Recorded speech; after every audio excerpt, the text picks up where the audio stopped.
Olá, pessoas! Primeiro episódio do podcast Reticências. Vamos explicar aqui, contextualizar para vocês. Eu tenho um podcast, chama Racionalize Podcast. Gravei um episódio com o Gui, depois eu gravei um episódio com o Vini, e aí a gente falou, por que não fazer um episódio nós três? Então criamos, aqui a gente vai falar sobre tudo mais um pouco. A ideia é não finalizar o assunto, né? Por isso que o nome do podcast chama Reticências, e também por conta que são 3 pontos de vista distintos. É isso, o tema de hoje é negociação, espero que vocês gostem. Primeiro eu queria começar perguntando para vocês, do ponto de vista de vocês, o que significa negociação para vocês? Chegou a um acordo sobre uma troca. Uma troca? Eu acho. Uma troca? Para mim, negociação é você ouvir o outro e entender o lado da outra pessoa, principalmente. Sim, eu ia falar exatamente isso. Daquele livro do Chris. Para mim, negociação é você entender qual o ponto que fica satisfatório para as duas pessoas. E não uma arte de convencimento. Antes eu pensava que negociação era uma pessoa convencer a outra de outra coisa. Mas eu acho que hoje é as duas pessoas criarem um ponto, mesmo que tenha que originar uma nova coisa, né? Mas criar um ponto em comum ali para elas. E vocês? Faz sentido. Eu acho que essa questão de você entender qualquer necessidade da pessoa, de fato, porque acho que você consegue chegar nesse ponto que fica bom para os dois se você entender o que de fato ela quer. Perfeito. Em qualquer negociação, né? Tanto de trabalho, de relacionamento, com os amigos, consigo mesmo também. Porque eu acho que um ponto de ter escutativa é muito você entender, por exemplo, numa negociação, sei lá, aonde que está a dor da pessoa, que ela está levando para você, seja seu parceiro, seja do trabalho. Ou consigo mesmo no sentido de, você se comprometeu a acordar cedo, um exemplo bobo aqui, no dia seguinte, para treinar. E aí você não conseguiu acordar cedo. Se você não tiver uma escutativa com você mesmo, você não vai saber o porquê que você não acordou cedo. Sim. Você vai se cobrar, vai se xingar, vai cobrar um monte de coisa. Só que às vezes você se escutando, que é o que você faria com outra pessoa, você vai perceber, porra, não acordei cedo porque estava com muito frio na hora de levantar. Legal, como é que você pode então resolver esse problema para a noite seguinte? Você vai dormir com 2 meias, 2 calças, 2 casacos para você não depender do cobertor, do conforto do cobertor.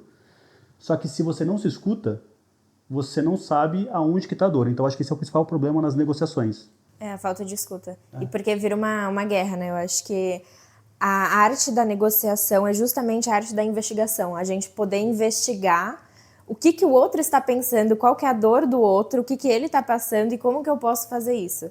Porque a gente está muito acostumado, eu acho, a só falar, olha, eu quero isso. E aí você vê se a pessoa aceita ou não. E eu acho que até negociação até de vendas mesmo.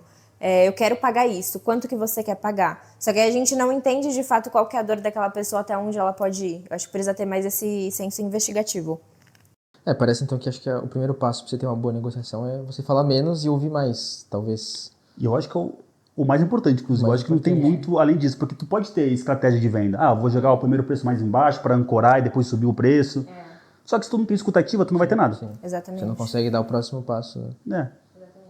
Qual foi alguma estratégia de negociação que vocês usaram pela primeira vez, assim, que vocês viram já uma imensa diferença nas negociações de vocês? E negociação, assim, qualquer tipo de negociação mesmo informal, com amigo, qualquer coisa, que vocês lembraram de algo técnico e aplicaram na vida de vocês. Eu não sei se necessariamente algo técnico, mas essa questão de ouvir. Porque eu tinha muito essa ideia de eu quero impor algo, então eu só tentava justificar o porquê que meu algo era bom, sem tentar de fato ouvir como que isso poderia, de alguma forma, agregar algum valor na vida dessa pessoa que eu estava tentando. Então, quando você vai ouvindo uma pessoa falar, nas entrelinhas ela está passando a necessidade dela, talvez não vai estar tão claro ali. Então acho que a primeira virada de chave assim foi prestar atenção de fato em ouvir, não só ouvir ela falando, mas o que está nas entrelinhas ali. Mas queremos detalhes, com quem, onde. Rapaz. Quando? Não, deixa eu tentar. Pode falando que eu tô pensando num exemplo Vai, fala aqui. aí. Já tem a sua? Eu tenho 2 casos, um é de relacionamento, parte conjugal, e a outra com o síndico do meu prédio, isso aqui. Eita. E os dois envolveram, o de relacionamento envolveu muito aquela paciência de negociação, de você entender, novamente, onde está a dor da outra pessoa, né? E você ter aquele senso de não ficar na defensiva, que eu acho que é muito importante também na negociação. Sim. Né? Então, se alguém falou mal do seu produto, do seu serviço ou de você, não ficar, a primeira ação não ser a sua defesa, e ser você entender exatamente, fazendo aquelas perguntas que você devolve para a pessoa, né? A pergunta. Isso. E aí chegando nessas outras perguntas, que era uma questão de comportamento, como sempre tem, né? Tipo, você fez isso aqui, não gostei e tal. Sim. E aí você, em vez de levar pro lado de defender, não, mas eu não fiz isso e tal, tentar entender e tudo mais, ter um trabalho de paciência. Sempre tem uma dor por trás da pessoa, é incrível, né? Ontem eu tava no trabalho e a gente tava fechando ali uma venda grande, de um orçamento grande, e a pessoa começou a reclamar de alguns pontos que a gente teve, algumas coisas que a gente negligenciou durante o processo.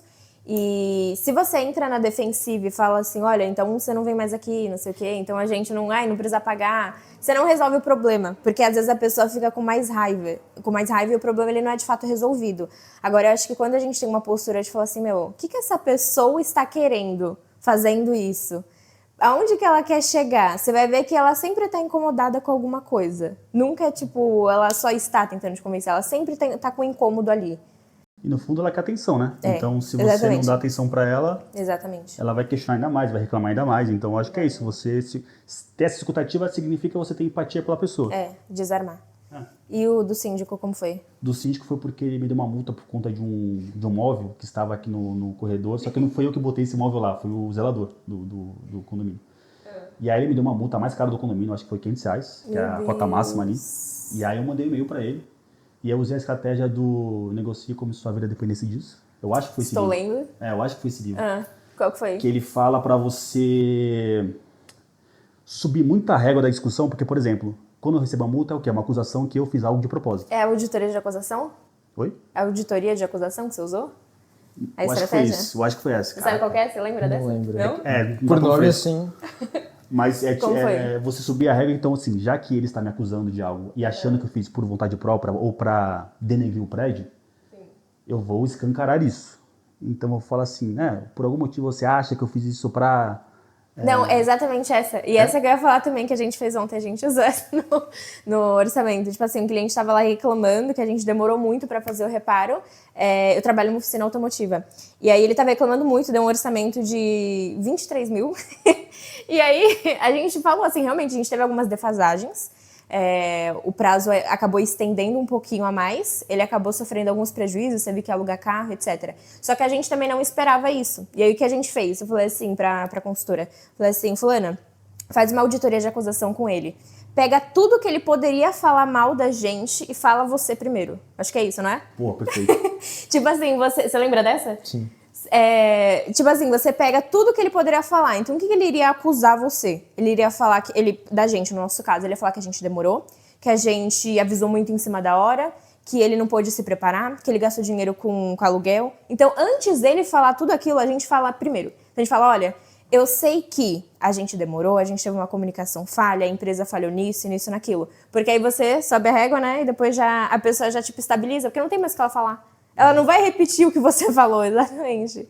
E também tem aquele ponto de, às vezes, a pessoa tava tão no pique de falar mal de você, que às vezes ela percebe o quão absurdo também era o que ela ia falar. Ela te ouvindo e fala assim, pô, mas será que eles realmente estavam na maldade comigo? A pessoa ia falar isso. Mas ela ouvindo, aquele famoso, você tá ouvindo o que você tá falando? Você tem uma noção mais real, né? Não tá na sua cabeça. Mas o que você falou pro síndico?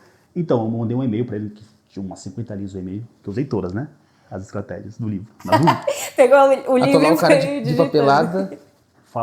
Fazer ele primeiro falar sim no começo da conversa pra achar que ele tá no controle. Sim. Mas qual que foi que você usou? Pra ele falar assim? Puta, não lembro. O bom é que a gente tá conversando aqui, não tá nem explicando a estratégia direito, né, do livro. O pessoal não vai entender nada. Você falou que isso aqui não é uma aula. Isso aqui é um bate-papo. Um bate-papo, gente. Vocês procurem lá, perguntem pro ChatGPT as negociações ali do livro, é isso. Mas o ponto é justamente usar esse exagero, porque eu sei que o síndico aqui ele é muito exagerado nas acusações, então expor essas acusações dele e reforçar que, cara, um móvel deixado ali que não fui eu que deixei, não envolve eu querer manchar a imagem do prédio ou não ter compromisso com a organização do prédio.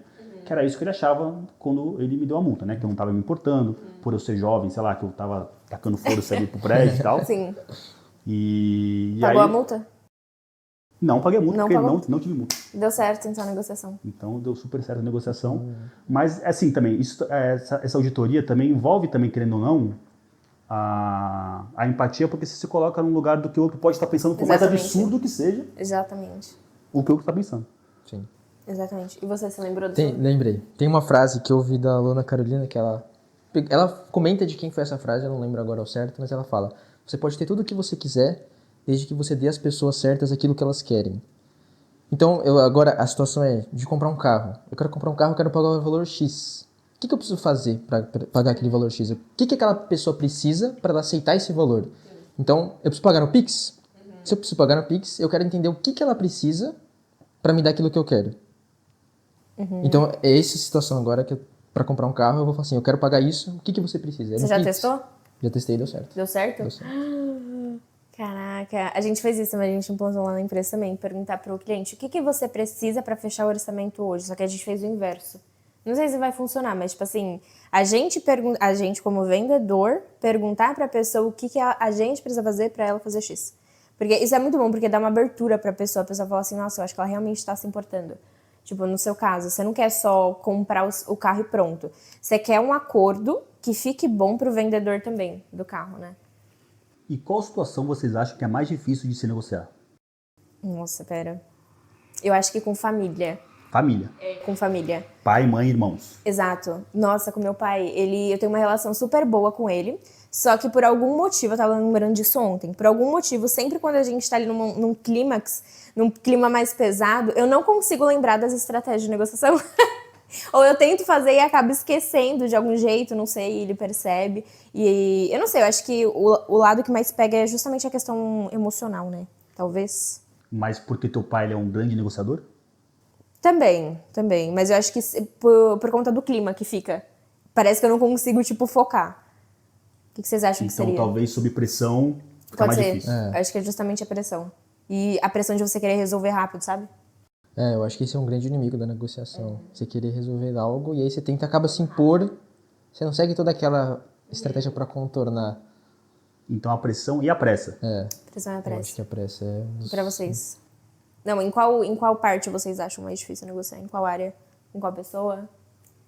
Cara, eu diria família também, porque... Eu não sei dizer o porquê, mas a experiência mostra que família eu acho que é o mais difícil. Ficou Você recado. quer convencer alguém. Exato, você. Família, sério? Família? Não, É. pra mim não. Não? Não. Pra minha família. Porque, meu, tipo assim, você não consegue. Eu, pelo menos, eu sou muito eu com a minha família. Quando eu estou numa negociação com um cliente, eu não sou totalmente eu. A gente dá umas fingidas em algumas coisas. Então, acho que a gente consegue pegar um pouco de algo técnico que a gente leu no livro e usar aquilo. Mas, de alguma forma, com a família, eu não sei. Então será que o problema na negociação é você ser 100% você, então? Exatamente, pode ser. Meu papel aqui é... Só jogar lenha na fogueira. Sai jogando. Faz sentido. Mas você, qual você acha que é?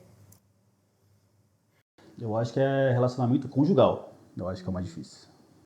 É difícil porque a gente teve eu tive uma criação e a pessoa teve uma outra criação. Eu tava vendo um negócio esses dias que por você ter nascido em uma família completamente diferente da outra pessoa e aí ter essa questão emocional também, eu acho que pega muito, né? Também, e também porque cada pessoa tem um mar de traumas, de inseguranças, e bota isso no meio da discussão, e aí tu tem que discutir com a pessoa e com os fantasmas dela, ao mesmo E com tempo. os traumas dela, etc. É uma discussão coletiva ali. Dá pra abrir um outro tema, né, se a gente aprofundar nisso aí, mas... Spoiler. Mas porque eu li justamente hoje uma frase, o pior tipo de negociação é com aquela pessoa que não quer ser convencida. Até que ponto vale a pena negociar com alguém que não quer negociar? Até que ponto vale a pena? Nossa, eu parei total de... Tem vezes... Eu acho que a estratégia que eu mais uso de negociação, que é uma estratégia inversa, é você virar e falar assim, não, tá bom, você tá certo. Que ele fala disso, né? Que se alguém vira pra você e fala, você tá certo, então você perdeu completamente a negociação. Mas eu perdi a paciência, eu acho, até certo ponto, de fazer isso. Tentar convencer alguém que não está disposto a ser convencido. É muito mais fácil quando você leva a negociação pra um lado que a pessoa já está inclinada pra ir, né? E aí você só vai ir desmistificando aquilo. E como é que a gente identifica quando que vale a pena parar de negociar e quando que vale a pena a gente se esforçar um pouco a mais? Putz, eu não sei. Eu acho que depende do que você está buscando. Por exemplo, no trabalho, se eu preciso que uma demanda saia, não importa se a outra pessoa está com má vontade, eu preciso do apoio dela. Então, uma necessidade. É uma Esse é um necessidade. critério. Ser É um necessário. critério. Eu acho que, sei lá, com algum amigo, você pode falar assim, beleza, cara, você tá certo. Eu vou pra minha casa e vou dormir, beleza. Sim. Eu acho que... Não sei, eu queria falar alguma coisa de valores. Eu sempre falo de valores, mas... Valores em que sentido? A depender do contexto? O valor em jogo naquele Não, contexto? os valores inegociáveis mesmo. O seu próprio valor, aquilo que você defende. Eu acho que se você chegar num ponto da negociação, que você viu que a pessoa já não consegue mais mudar de opinião por conta de um valor dela, e você também já não consegue mais mudar de opinião por conta de um valor seu, aí tem como encerrar, entendeu? Se vocês chegaram num ponto mais flexível mesmo, vocês viram que não tem mais pra onde ser mais flexível, porque senão, se vocês forem pra esse onde, vocês vão acabar invadindo os valores negociáveis do outro, aí eu acho que seria um momento pra parar. Mas eu acho que é uma questão muito de autoconhecimento, você tem que se conhecer muito e a pessoa também tem que ter o autoconhecimento dela, porque senão não rola. Deu pra entender? Deu. Sim. E aí talvez se a pessoa não se conhecer, tu vai ter que ter o trabalho ainda de mostrar pra ela quem ela é, Exatamente. pra Entendeu? botá-la no jogo. Exato. É uma questão de se isso vale a pena ou não, né? Pra pessoa. No caso, pra você. E vocês acham que vocês têm mais dificuldade pra negociar ou pra serem negociados? Se vocês são orgulhosos ou até em questão de vendedor mesmo, de produto físico, são mais chatos de não, eu vou pagar esse preço e eu não quero. Putz, eu acho que eu sou mais difícil de ser negociada. Tipo, alguém negociar comigo.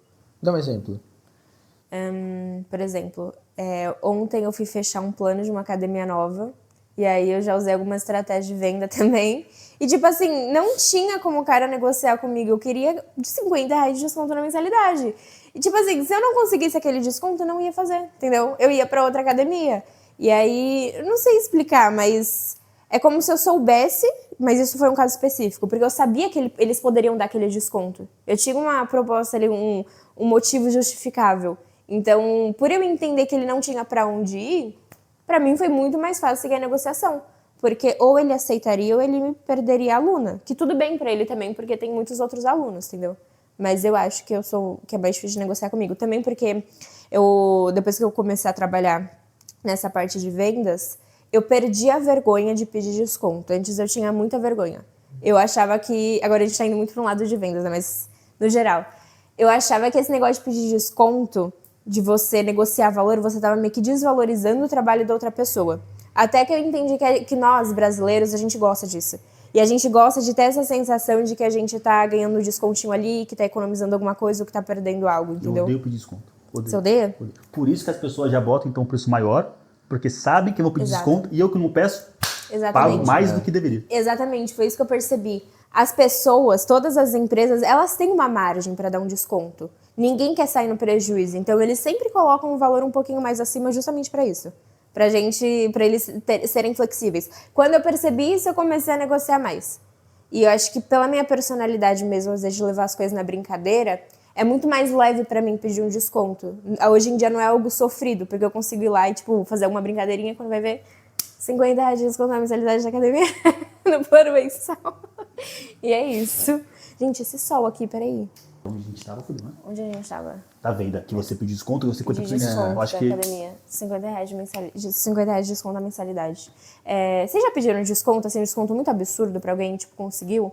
Ou já tentou algo muito, assim... eu não peço desconto. Ai, você não conseguiu seguir. Você pede desconto?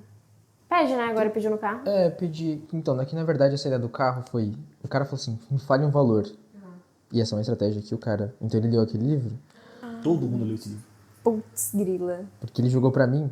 Pra eu falar o valor primeiro. Que valor você falou? Mais alto ou o que você de fato queria? Ou mais, ou mais baixo. baixo? Não, eu fui pesquisar a tabela FIP do carro e falei um pouco abaixo. Então a gente começou a negociação a partir daí, mas ele que jogou pra mim a resposta, então tá aí outra coisa, né? Sem você não dá o valor primeiro. Quando você falou o valor pra ele falou o quê? Ele não aceitou logo de primeira porque a gente tinha que negociar uma outra parte que seria ver como é que tá o estado do carro. Então eu vou ver isso agora na segunda-feira. E aí a depender, esse valor pode mudar, entendeu? Se tiver que fazer mais manutenções ou algo do Entendi. tipo. Cenas dos próximos capítulos, Então a gente no próximo vai aguardar podcast. aí. Mas a princípio o Me valor fala. foi negociado naquele, Aham. como eu falei antes. Mas ele pode ser alterado dependendo da... Espero que pra baixo, né? Claro, com E certeza. você se considera mais difícil de ser negociado ou de negociar? Cara, acho que de negociar. Caraca, então só eu que tenho, tipo, autoestima lá em cima, né? Não, eu também sou mais orgulhoso pra ser negociado. Eu sou mais chato. Ah, tá. Eu prego a paciência, mas eu sou mais chato. Sim, mas... Eu acho que o meu é mais por negociar, justamente por esse medo de parecer estar desvalorizando o trabalho da outra pessoa. Mas Isso na é vida tenso. também. Quando eu digo o trabalho da outra pessoa, eu digo, tipo, no contexto geral de vida, sabe? O esforço da outra pessoa. É que é muito A empático, considerar né? mais. Muito empático. Acho que de considerar mais o outro lado. Mas você se consideraria facilmente convencido? Não. Também não. Se você me mostrar fatos, aí você me convence fácil. E se eu te mostrar um fato sobre algo que você faz e que é prejudicial, mas é algo seu? Cara, se você me mostrar fatos, você me convence. Você para de fazer. Eu paro de fazer. Se você conseguir me convencer do porquê que eu tenho que parar de fazer, Com mostrar os fatos. Se eu tiver... Tá, se você é sua namorada, vamos supor que você... Sei lá. Não sei também. Você deixa a toalha em cima da cama. Certo. E eu demonstro um fato que não pode, só que você odeia ser cobrado por isso. Vamos supor que você odeia ser Não, cobrado. se você me mostrar um fato, Você para você de me ser. ganha. Fácil. Você só precisa me mostrar um fato. É homem perfeito. Talvez seja difícil encontrar, mas se você me mostrar um fato, Você para de fazer. pode fazer. Por mais Para de que fazer. seja algo... Não, Eu sou mas muito isso baseado afeta- em fatos. Se, assim, e se afetar seus valores? Porque a pessoa mostrou um fato, mas tá afetando seu valor. Você vai parar de fazer? Mas aí depende do que é esse fato. Vamos Se definir o valor então primeiro. Se for prejudicial pra mim, talvez eu tenha que repensar meu valor, porque que eu vou ter um valor que tá relacionado a algo tá. que é prejudicial pra mim, Make sense. Toma. entendeu? Faz sentido. Então talvez eu tenha que negociar comigo mesmo. Mas se você mostrar um fato, tipo, vamos supor que eu adormeci muito tarde. E se mostrasse o porquê que me faz mal dormir tarde. Porque se for de E fato... meu valor eu sou um valor de que eu funciono bem melhor de noite. Mas se você me mostrar um fato e mostrar Você o muda o seu contrário, valor. eu mudo meu valor. Sim, Por quê? justo. Tá ancorado em algo que eu acho que é mais valioso, que é um fato ali. Que afeta talvez num valor ainda maior, que seja viver uma vida boa. Então você não se considera uma pessoa orgulhosa. Não. Desde que você me mostre fatos. Então você não é uma pessoa tão difícil de negociar. Já que você não é uma pessoa orgulhosa, já que a gente só precisa te mostrar um fato. E nem se conviver também, né? Uma pessoa boa de se Diria que conviver. sim. É, flexível. Diria Tem que que ser sim. adaptável. Desde que você me mostre fatos, mas às vezes é difícil pra pessoa mostrar fatos. Então aí eu vou ser mais teimoso. Entendeu? Então se você conseguir mostrar fatos, vai ser fácil me convencer. Se não, aí vai ser um pouco teimoso. Entendi. Sobre esse livro aí, gente, do Negocie Como Se Sua Vida Dependesse Disso. Eu não terminei de ler ainda, mas qual que vocês acham que foi a estratégia que mais fez assim? Um boom. Eu vou falar uma que eu Vocês- quero testar ainda. Que é aquela do valor quebrado. Ímpar e valor quebrado que ele fala. Se for tipo algo que custa 22.500, fala 22.357,60 centavos. Ah, mas já existe hoje, né? É, Com os preços Total, de 197, isso já é 297. validado.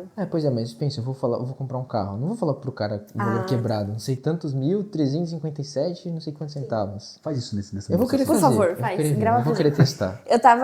Uma vez eu tava falando lá com a moça, ela trabalha, a gente percebeu que quando você mostra o valor quebrado, é mais atrativo. Só que quando você vai dar um desconto, se você dá não sei se é um fato isso, tá? A gente só, viu ali testando mesmo. Mas quando você vai dar o desconto, aí, vamos supor, você vai dar um desconto de 10%. Deu 1.496. A gente percebeu que o pessoal prefere, quando vai receber o desconto, o valor arredondado. Eles tendem a aceitar mais, quando vem o valor com desconto, o valor arredondado. Eu acho que, quando você mostra o primeiro valor quebrado, tudo bem.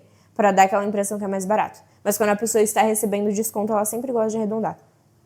Porque no final, a pessoa vai falar, bota mais R$2 aí, faz isso, né? E aí a gente sempre vai ceder, porque, é só mais R$2, entendeu? E aí você já mostra... Será que não tem uma estratégia, então? Se você tem algo que custa 1.950, você fala pra ela, faço por 1.906. Já sabendo que você aceitaria 1.900. E aí ela vai pedir pra arredondar pra 1.900. Isso. E Aí ela vai vai achar que fez um 900. negócio melhor, então talvez ela queira comprar de você mais Isso. vezes. Exato. Aí, às vezes a gente já apresenta com esses R$6 a mais. Só pra pessoa virar e arredondar. Pra gente não perder nenhuma margem. Mas, às vezes, dependendo da pessoa, a gente negocia muito com o chinês também. Principalmente chinês. Eles gostam muito de receber o valor já redondo. Então, se a gente deu o desconto e o desconto ficou 1.906, ele vai fazer o Pix de 1.900. Às vezes, eu juro, a gente não autorizando, ele vai lá e faz o Pix de 1.900. Arredondado mesmo. Isso mesmo, É uma vai falta meter de o lanche, é ele respeito. que manda e É uma falta abraço. de respeito total. Pois é. E você, qual é a estratégia? que fez mais um boom, assim? Boa pergunta. Eu acho que esse do... Auditoria de acusação. A auditoria de acusação acho que é muito bom, até pro trabalho também.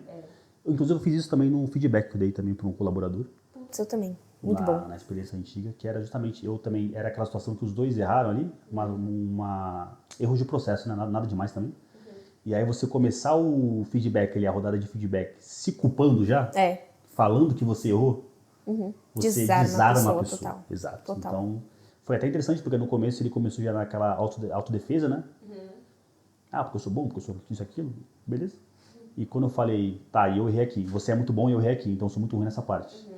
Ele falou assim, não, mas peraí também. Eu também errei aqui também. Sim.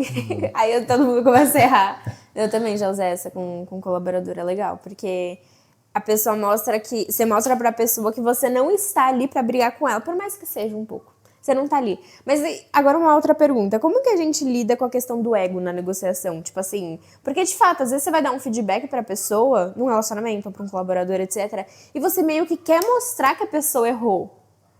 Vocês têm uma estratégia pra fazer isso ou vocês acham que isso tem que ser totalmente deixado de lado? Porque tem essa questão do ego, sabe? De você, tipo, falar assim, a pessoa ela tem que perceber que ela errou. Tudo bem, você vai lá, faz a auditoria de acusação pra mostrar que você também errou. Você vai lá e tenta entender o ponto de vista dela pra... por que ela fez o que ela fez. Mas eu sinto, às vezes, uma necessidade de falar assim, olha, amigão, você fez isso aqui. É por isso que a gente tá fazendo isso aqui, entendeu? Eu também. Só que envolve punição, né? E a psicologia me fez fazer o contrário. Os dois são estudantes de psicologia, né? Eu sou só o curioso aqui. E aí, quando eu fazia terapia lá nos meus 18 anos, eu aprendi também isso. Que assim, você fala dos seus erros, mas não é que não fala do erro das pessoas, mas você não cobra a outra pessoa sobre os erros dela. Você faz ela descobrir de outras formas, que também eu fui ensinado essas outras formas. É verdade. Só que isso é um saco. Porque, no fundo, só eu admiti os erros, porque eu tinha essa consciência. E eu tinha que fazer o maior esforço para a pessoa perceber o erro dela, e eu não podia, eu achava que eu não podia falar mal. Então, é tipo uma regra, eu não posso falar mal. Então, mas, de fato, a gente não pode, né, falar mal. Um pouquinho pode, né? Não, mas eu acho diferente. Eu acho que a gente pode falar sobre a ação. Por exemplo, imagina que a pessoa fez algo, você pode falar sobre como aquela ação te impactou e que você gostaria que aquilo não repetisse mais. Pode ser. Você não tá atacando ela, a personalidade da pessoa, mas sim a ação. E aí, se ela não mudar, igual você falou que as coisas... Você tinha que pisar em ovos, aí você tem que repensar se aquilo faz sentido pra você ou não. Então, mas esse é o ponto, porque às vezes, como você tá no dia a dia, principalmente no dia a dia, porque no trabalho, você tá com o capuz ali do trabalho e vambora, vamos ser profissional. No dia a dia, tá no mercado, tá numa loja, alguma coisa do tipo, você tá mais desarmado. É que nem hoje eu precisar negociar com vocês dois uma discussão que a gente tá tendo. Eu não tô preparado para isso. Então, eu vou ser mais impulsivo, eu vou me estressar mais rápido. E eu acho que esse é o problema no dia a dia, quando você não está preparado para negociar. Quando você já vai para uma negociação, você já vai armado já. Sim, você já tá ali com a chavinha virada. Agora, quando é uma situação que só surge... mas aí tem... Aí eu acho que é mais controle emocional mesmo, então. Acho que não é nem a... Ou se você puder ganhar tempo. Se você puder ganhar tempo para não ter que negociar naquele momento para você se preparar. Dar uma acalmada. Acho que o primeiro passo é entender que não vai ter como negociar bem todas as vezes, né? Acho que é desumano esperar isso. Eu acho que quando envolve outras pessoas, em vez de eu falar o erro, eu guardo pra mim, que é muito pior. Então esse é meu traço tóxico. Porque o erro não vai desaparecer, né? E aí conforme se ele aparecer de novo, você vai ficar ressentido. E aí, o estresse, Aí tem que regular sono, tem que regular alimentação, exercício físico e tal. Outras estratégias. Essa daí que você falou, né, de tipo, você até falou pra mim esses dias, né? Quando eu fui falar o negócio do colaborador lá, você falou assim, não esfrega na cara dele, fala que vocês ficaram de fato chateados, lembra? Acho que foi isso, né? Acho que foi mais ou menos A gente teve uma situação lá super desconfortável com um colaborador que faltou com respeito, e aí a gente falou assim, a gente demite ou não demite, a gente fala, esfrega na cara, dá uma punição assim rígida. Aí eu tava falando com o Gui, ele falou assim, fala que vocês de fato ficaram, não sei se você falou pra falar, incomodado ou chateado, lembra? Não lembro, mas foi como vocês se sentiram ali. Como que a gente sentiu com o colaborador. E eu achava isso meio absurdo, porque eu achava que a gente não podia falar sobre sentimentos no meio de trabalho. Só que quando você vira e fala assim, olha, eu me senti desapontado, eu me senti, sei lá, com as expectativas não supridas, etc, sei lá. Quando você envolve essa parte de sentimento, a pessoa também dá uma baixada. Total. Porque ela viu que você se abriu de uma forma vulnerável. E aí eu fiz exatamente isso que o Gui falou e deu certo. A gente virou pra ele e falou assim, olha, a gente sentiu isso, isso, isso. Aí ele começou a falar. E no final, a gente descobriu que o funcionário teve o chilique ali, faltou com respeito, porque ele estava passando por um problema pessoal. No final, virou uma sessão de terapia total. Porque ele falou que estava brigando com a mulher, etc, não sei o quê. E, gente, nem sei se eu poderia estar falando essas coisas. Se o síndico estiver assistindo, se ele também... Aí, ó. Ferrou, eu acho que ele não vai assistir, não, mas tudo bem. Vai pra edição também, vai pra edição, qualquer coisa. Vai, o editor que se vire. Ainda bem que o editor tá aqui, não dá pra jogar bombas, não dá pra jogar bomba só pra ele. É um dos três, né? Total. Aí a gente descobriu que de fato ele estava, tipo, passando por um problema conjugal.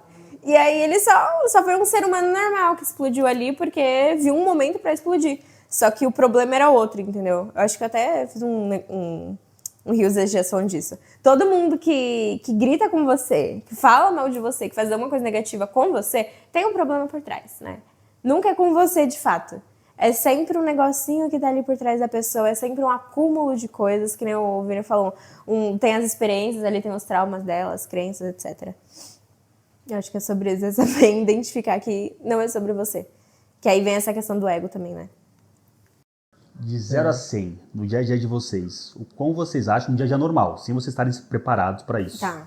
O quanto vocês acham que vocês conseguem aplicar esses conceitos de forma natural? Nossa, velho. Cara, eu acho que o de escuta ativa hoje eu consigo aplicar, porque é uma coisa que eu falei, eu vou pegar uma das estratégias, vou pensar uma delas e vou trabalhar por semanas e meses nela, até que ela fique natural, e as outras eu vou adicionando aos poucos. Então hoje, escuta ativa eu consigo fazer muito bem. Agora, talvez seja o primeiro passo, né? Mas você acha que você não tinha escutativa ou você só melhorou o que você já tinha? Não, eu acho que eu tinha um pouco, mas era muito esporádico, eu acho. Tipo, não era constante. Tinha momentos que eu tinha escutativa, tinha outros que eu queria fazer a minha vontade prevalecer ali. Mas acho que agora eu consigo... Hoje é tipo negociável. Toda conversa tem escutativa. eu tento prestar atenção nas entrelinhas, o que aquela pessoa tá querendo falar. Todas. 100%. Eu não vou dizer 100%. Quantos? Quantos por cento? 85. Alto? Eu diria que Altíssimo. 85. É. Eu acho que eu sou, tipo, consigo aplicar os conceitos técnicos com naturalidade nossa, pouco, 60%, eu acho. Ah, não é 60, pouco. 70, É mais, não é mais da pouco, verdade. Mas uma estratégia que eu consigo aplicar de forma natural, deixa eu ver. É essa um pouco da auditoria de acusação, mas não a auditoria de acusação em si, porque a auditoria de acusação é uma técnica que você lista, literalmente, você vai elencando tudo que a pessoa poderia falar de você. Mas não é nem essa, mas é uma parecida, que é tipo, você se culpar, entendeu? Você botar a culpa em você. Tipo, eu sei que eu errei. Eu acho que essa é uma que eu mais faço com naturalidade. Aí essa eu faço com uma naturalidade 100%. Eu consigo facilmente ver a pessoa e falar assim, não, tudo bem, eu estou errada, você tá certo. Tipo, não naquele sentido lá zoando, né, pessoa, mas de fato, sabendo reconhecer o erro. Porque eu acho que isso é um ponto válido também da negociação. Você saber entender aonde que você errou. Porque se você sempre tá pensando ali que você tá certo e você se torna uma pessoa inflexível e você de fato defende aquela ideia com garras e dentes ou unhas e dentes? Unhas e dentes? Mas pode ser garra também. Acho que garra pode ser. Garras e dentes? Tipo... Garras e unhas. Garras e unhas. Garras, mas aí já... Pernas e garras. Tipo assim, você não consegue chegar em nenhum ponto em comum porque você tá de fato defendendo aquilo. Mas não dá, gente. A gente tem que ter uma abertura ali pra assumir o próprio erro. É humildade, né, eu acho. Humildade que fala. Mas você admite que tá errado quando você tá errado ou você também cria situações que você tá certo, mas você fala que tá errado? Às vezes eu faço um pouquinho da segunda opção, sim. Às vezes eu faço um pouco. Porque eu sei que isso conforta muitas pessoas. As pessoas verem que o outro não está 100% certo, dá uma massageada aqui no ego delas também. Às vezes eu dou uma inventada. Psicólogo, né? Confesso. E você? O quê? Quantos por cento Ah, tá, perfeito. você acha que consegue aplicar com naturalidade? E qual que você consegue aplicar com mais naturalidade? A escutativa, com certeza, uns 90, legal. Porque desde pequeno eu sou mais introspectivo na minha, então eu sempre ouvi com a natureza. Cara, isso é bom. Mas tive que me desenvolver para escutar mais, para puxar mais assunto ali, para entender, que nem alguém falou das entrelinhas e tal. 90 acho que é muito alto, né? 90 é muito alto, né? Não sei. como se 9 fosse- de cada 10 vezes. É bem alto. É. Não, eu acho Nossa, razoável. Vamos 80 então? Vamos 80, vai. 8 de cada 10? 80. 2 aí. foda-se. 2 aí. Mas no trabalho, principalmente, você ouvir as pessoas, acho que é importante. E aí, de resto, eu sou muito ruim de negociação. Eu tenho que estar preparado para negociar. Fora escutativa, fora empatia, que são coisas que você pode usar fora da negociação. Tá natural ali já. Agora, a auditoria lá do negócio, nem o nome eu lembro mais. Taxa de preço. A pessoa primeiro fala assim, eu preciso... Você tem que pegar o livro, dar uma repaginada ali, né? Algo pontual, né? Você consegue gravar essas técnicas assim? Tipo, é algo que você precisa ficar relembrando? Não. Eu tento pegar o pano de fundo. Quando li um livro desse, eu tento pegar mais a ideia central. Ou eu escolho uma técnica e falo, cara, eu vou pegar nessa leitura aqui, vou pegar essa técnica. Porque se eu tentar pegar um monte, eu sei que eu não vou conseguir. Eu vou fazer nada. Então eu falei, vou tentar pegar uma coisa ali e vou aplicar essa uma coisa. Aí depois, se em algum momento eu ler de novo e achar que tá fazendo sentido, eu volto. O que eu tava tentando fazer era, tipo, pegar uma técnica, aplicar, chegar no outro dia, porque eu não tô lendo de uma vez. Eu tô tentando fazer essas leituras fragmentadas pra poder colocar em prática, de fato. Então esse é o livro que você está lendo hoje em dia, esse do Negocie. Tem mais uns 3 aí. Caraca. Biblioteca. Quais? Tô lendo Alquimista, in English. E vocês já leram Alquimista? Você tá lendo? Tô lendo antes de dormir, mas é uma página antes de dormir e ele vai demorar um ano ainda pra O acabar. Alquimista? Já leu? Não. Nossa, muito bom. Tipo assim, não sei se eu tô entendendo bem porque tá em inglês, né? Então não sei se eu tô de fato entendendo aquilo que tá. Se é o livro Alquimista mesmo que eu tô lendo. Só que eu tô lendo esse. Se mandaram esse. A capa agora. Aquele do Naval, que o Gui Boa, indicou. esse é bom. Só leio os livros que o Gui indica. Do Naval? Por quê? O Almanaque de Naval Ravikant. Já leu? Não, mas muito... Tem falam um que é muito podcast no sócio dele, é um bom livro. Muito bom. Um bom livro. E que mais? Qual outro? bom. E o Como Fazer Amigos, não tá lendo? Não, não comecei ainda, porque eu escolhi Nossa, ler esse. esse livro é Preferi ler fantástico. esse, total. Qual vocês estão lendo? Você tá lendo esse aqui, né? Não, nenhum desses três eu tô lendo no momento. Não? Gente, é só decoração então, Brasil. Não, deixa aqui no sofá. É só pra lembrar de ler. É só pra lembrar de ler. Mas Qual eu que você terminei lê? agora o Memórias de Subsolo, do Dostoiévski. Que chique, Eu sou cara. a cartada agora Você também. tá lendo algum russo também? Já leu? Não, eu queria começar a ler Dostoiévski. Eu acho que eu li Noites Brancas, é. Mas é um livro muito depressivo, gente. Não é? Não sei. A melancolia tem Dostoiévski. seu charme. É o quê? A melancolia tem seu charme. Ai. O Memórias de Subsolo, eu me preocupei que eu me identifiquei com o personagem, ele claramente é uma criação horrenda do ser humano. Então, eu tenho medo porque assim, ambiente influencia, né? O livro ali influencia um pouco ali nas emoções. Eu tenho medo de ficar meio depressiva, assim. Qual que você tá lendo? Você terminou de ler esse, então? Agora eu tô lendo mais nenhum. Tá, leu o Almanaque de A oportunidade Naval pra alguém Ravikant. comprar um livro e mandar entregar aqui, né? Recebidos, pagos aí. Né? Rua, apartamento, na casa postal. A oportunidade aí. Total. Não, voltando onde a gente tava, não lembro mais. Então, vocês acham que tem alguma característica da pessoa, em qualquer âmbito, que essa característica vocês consideram difícil pra você negociar? Por exemplo, puta, vou ter que negociar com essa Não, pessoa. certeza que ele estudou as perguntas pra fazer. Ele juro. pediu pro chat Te GPT juro aqui, ó. e colocou assim, quais são as perguntas que eu vou fazer no podcast pra gente Ou ficar ele sem tá assunto. demonstrando a escutativa Isso eu dele falo. Total, na total. própria presença e ele fica pensando ali. É o tipo de pessoa que eu tô falando e ela não deixa nem terminar de falar, ela já começa a falar por cima. Aí eu já não estou ouvindo o que você tá falando porque eu estou pensando na próxima pergunta. não vou negociar. É. Aí, isso é um ponto bom. Você tinha perguntado assim, quando que você acha que dá pra parar de negociar, não foi? Não, se a Acho pessoa que é começar a isso. falar se isso acontece toda vez, tchau. Total. Tipo, você nem negocia. Que ele falou assim, qual momento vocês acham que tem que parar a negociação? Ou não tem que fazer ali o seu trabalho de negociador? Eu acho que é justamente isso, quando você vê que a pessoa tem esse tipo de personalidade. Qual? De falar por Nossa, tipo, mas... você tá falando algo. A escutativa agora. Acabou a Foi pra escutativa. China. O interruptor desligou ali. É o sal, gente, é o sal. Muito só aqui. Não, você tá tipo falando. assim, apesar de estar, tipo, falando muito. Foi muito bom que foi logo depois de eu ter falado 90% escutativo. Tipo, apesar de estar falando muito, e aí você não consegue falar alguma coisa. É o tipo de pessoa que não dá pra você negociar, então você nem finaliza a negociação. Eu percebi um negócio, você não... Percebi não, viu no G4.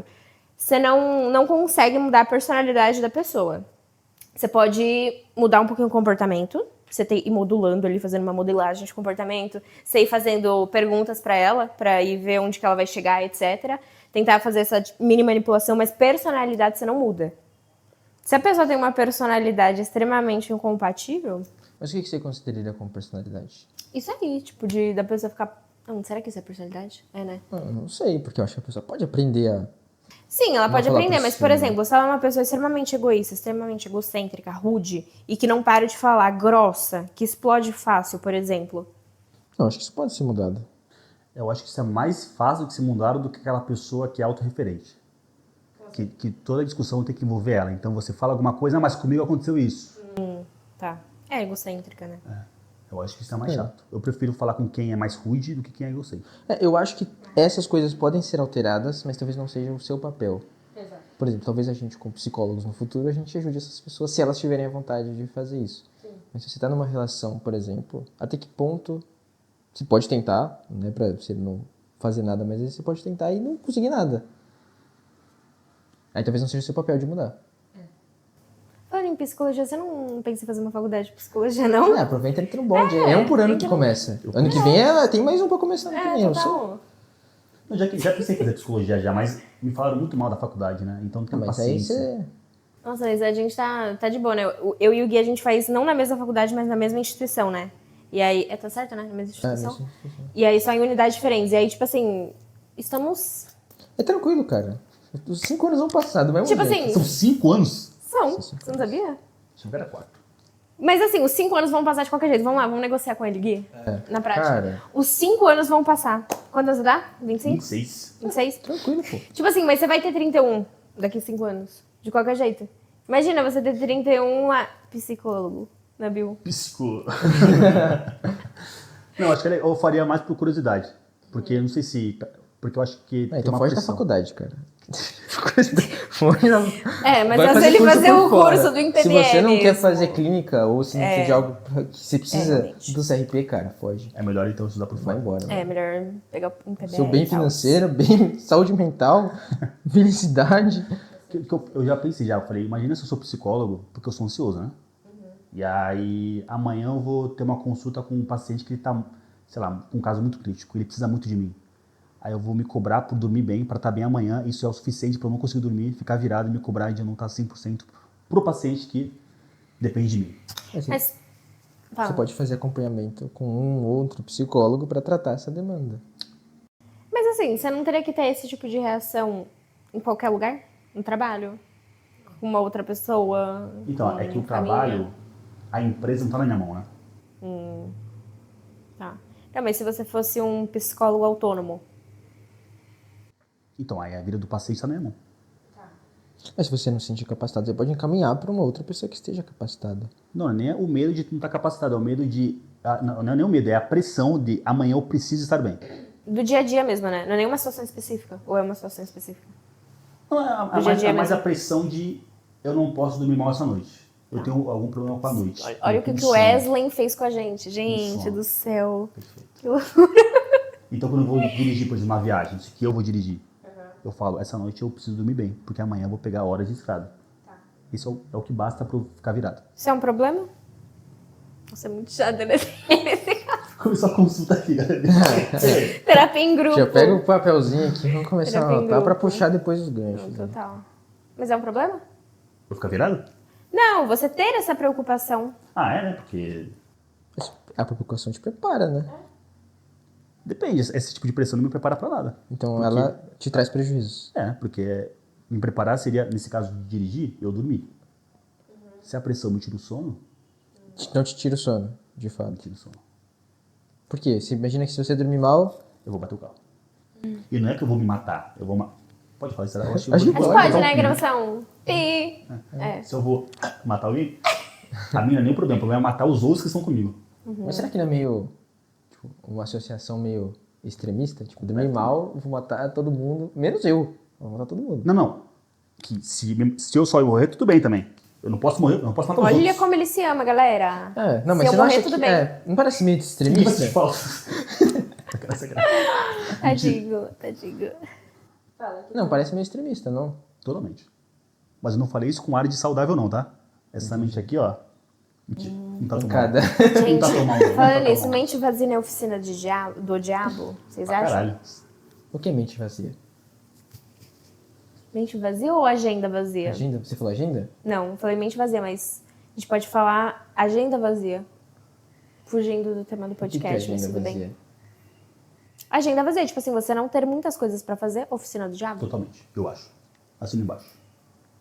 Quando você... O que seria não ter muitas coisas pra fazer? Você estaria fazendo o quê se você não tem muitas De coisas? férias. Tu tá de férias. Tá, Não tá então- trabalhando, não tá... Você tá fazendo o quê? Tu tá em casa. Você tá fazendo algo? Tu não foi fazendo o quê? viajar, tu não foi viajar. Tá em fazendo casa. o quê? Ah, vendo TV. De férias. Não, mas você tem que estar fazendo algum comportamento. Vagabundeando no sofá. Vendo TV. TV. Isso é ruim? Depende. Não, mas mente Depende. vazia na Agenda oficina do vazia. diabo? O que seria uma agenda vazia? Não, é Se que você eu não tá acho- fazendo nada, você tá emitindo algum comportamento. Mesmo que seja fazer TV, ver TV. Mas, boa pergunta. Mas aí, o comportamento de ver TV não me impede de pensar em preocupações micros que agora que eu não tenho nenhuma obrigação séria, se tornam uma coisa séria do meu dia. Não entendi. Ah, achei que eu tinha mandado bem. Não entendi. Não, eu acho que eu entendi. Que se você estivesse fazendo outra coisa, Mais séria? essa preocupação teria um peso menor. E Mas aí, por você não estar fazendo algo mais sério, Ela ela se tem um torna. peso maior. Exato. É. É aquele negócio de colocar na balança, sabe? Tipo, tô sendo produtivo, não tô sendo produtivo, e é isso. Não, mas é que esses dias eu vi um pessoal postando um meme falando, tipo assim, eu ocupei minha mente e o diabo continua fazendo oficina. mas eu acho que Tá trampando lá. eu acho que essa pessoa caiu no erro da quantidade e qualidade. Ela Pode se ocupou de ser. muita coisa pequena. Pode ser. Eu acho que Ou faltou de ali. coisa que não tem importância de fato pra ela. Porque primeiro passo, o que essa preocupação quer dizer? Às vezes tem algo de fato que você precisa lidar, e se enfiar de coisa vai causar mais prejuízo. Exato. E aí é questão de ponto de vista, né? Ou de você reestruturar aqui o que significa. o Entender significado e das lidar coisas. com o que tá causando aquilo. Ou se não tiver nada pra fazer, é você aprender a lidar com esses pensamentos. Um resumão? Moral da história do episódio? Bora na história? Temos? Aquela opinião lá.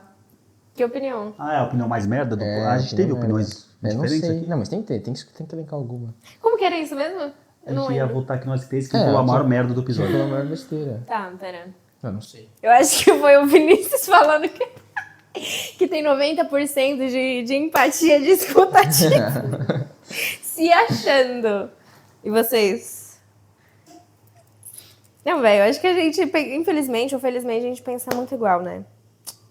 Não, mas a gente tem que começar a causar discórdia. É, né? Pra ter graça. Se soubesse disso, ia estar muito mais agora. Se eu lembrasse disso. Pro próximo a gente tem que fazer mais coisas. O objetivo do próximo vai ser fazer mais. Mas o legal é que a Gabi já compartilhou o voto dela. Então. Vamos votar então já. Já que é o único voto, voto também na sua. É minha? Também? Também voto na minha. Acho que os dois não falaram, né? Um absurdo. É isso, pessoas. Comentem ideias de podcast, por mais que a gente talvez não escolha, por mais que vocês não comentem, talvez. Mas a gente já tem mais uns dois, né? Uns dois temas aí. Deve ter. Com certeza. Não, tem. Não, o que a gente mandou lá no Você lê grupo já muito tem uns livro, dois. aí você escolhe Então, qualquer tema ali. A gente pega qualquer livro, é isso. E manda pro amigo, manda pro familiar, Manda pra todo manda pra mundo. alguém. Vamos negociar bem aí. Se inscreva. Se inscreva no podcast que o Vinícius não criou ainda, no canal que ele não criou. Clica no botão. A gente está gravando vídeo, podcast, mas já ele cria, gente. É isso. Boa. A gente vai criar Instagram? Não. Não, né? Não, acho que não precisa não. Quando a gente tiver nosso estúdio, a gente cria. É, lá daqui a algum tempo, quando a gente tiver muito. Aí a gente cria o Instagram. Na primeira publi, Na primeira página. Então segue a gente no nosso Insta pessoal. Qual que é o seu Insta pessoal? Pessoal não, profissional. Gui Luiz Oliveira, underline. gabilacena.pisse. Coloquei pisse agora no Ah, tá chique. Você? Vini LF Moraes. Boa.